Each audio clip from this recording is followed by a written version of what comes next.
आज मैं आपको तुर्की की एक रियल स्टोरी सुनाने जा रहा हूँ। और मैं आपसे एक रिक्वेस्ट करता हूँ, ये कहानी शुरू होने से पहले आप जिस किसी भी रिलीजन को फॉलो करते हो, अपने अपने गॉड को एक बार याद जरूर कर लो। साल था 1988।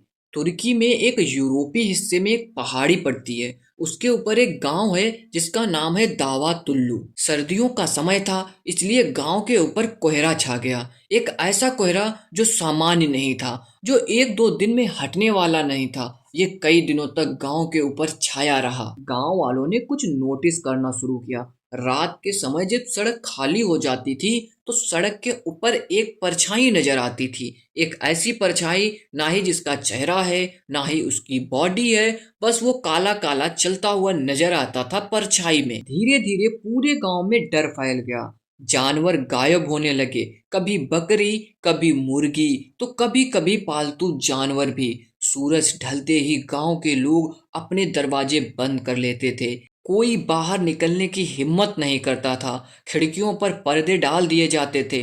लोग बस फुस फुस करके बातें करते थे। उन्होंने इसका नाम दिया जिन्न। उनका मानना था ये इंसानी दुनिया में आ चुके हैं, अब ये गांव छोड़कर नहीं जाएंगे। और ये बातें धीरे धीरे शहरों तक पहुंचने लगी। लोग बहुत ज्यादा डरे हुए नजर आने लगे। इसी दौरान एक युवा पत्रकार इस गांव में पहुंचा, जिसका नाम था एचबी।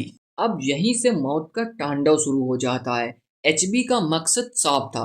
वो जानना चाहता था ये सब सच है या सिर्फ डर की अफवाह फैलाई जा रही है। उसने गांव में 11 दिन बिताए। हर दिन वो अलग अलग घरों में गया, लोगों से बात की, उनके डर को कैमरे में रिकॉर्ड किया। ग्रामीण के चेहरे साफ बता रहे थे कि वो बहुत कुछ बुरा महसूस कर रहे हैं। लेकिन इन सभी के बीच में एचबी को ना ही कोई साया दिखा, ना ही कोई अलौकिक आवाज सुनाई दी। जब एचबी गांव से वापस आने लगा, तो उसने एक अजीब सा फैसला किया। उसने अपना कैमरा एक 14 साल के स्थानीय लड़के को दे दिया। उसने कहा, अगर मेरे जाने के बाद कुछ भी अजीब हो तो इसमें रिकॉर्ड कर लेना। उसके बाद एचबी अपने शहर लौट गया। उसको गए हुए 3 दिन ही बीते थे।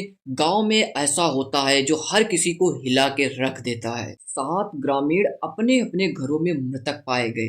उनकी बॉडी के ऊपर एक अजीब से निशान बने हुए थे। और मरने वालों में वो 14 साल का लड़का भी शामिल था, जिसे उसने कैमरा दिया था। लेकिन सबसे अजीब बात थी कि मरने वालों के घरों में दीवार के ऊपर एचबी नाम लिखा हुआ था, और वो नाम अरबी लिपि में लिखा था। इसी वजह से पुलिस वालों ने एचबी को गिरफ्तार कर लिया और उसके ऊपर छानबीन भी की, लेकिन कोई ठोस सबूत नहीं मिला। इसीलिए एचबी को छोड़ दिया गया। कुछ दिन के बाद एचबी के घर के पास एक जंगल था। उसमें उसके कपड़े और नोटबुक मिलते हैं, लेकिन एचबी खुद कभी नहीं मिलता, और वो आज भी आधिकारिक तौर पर लापता है।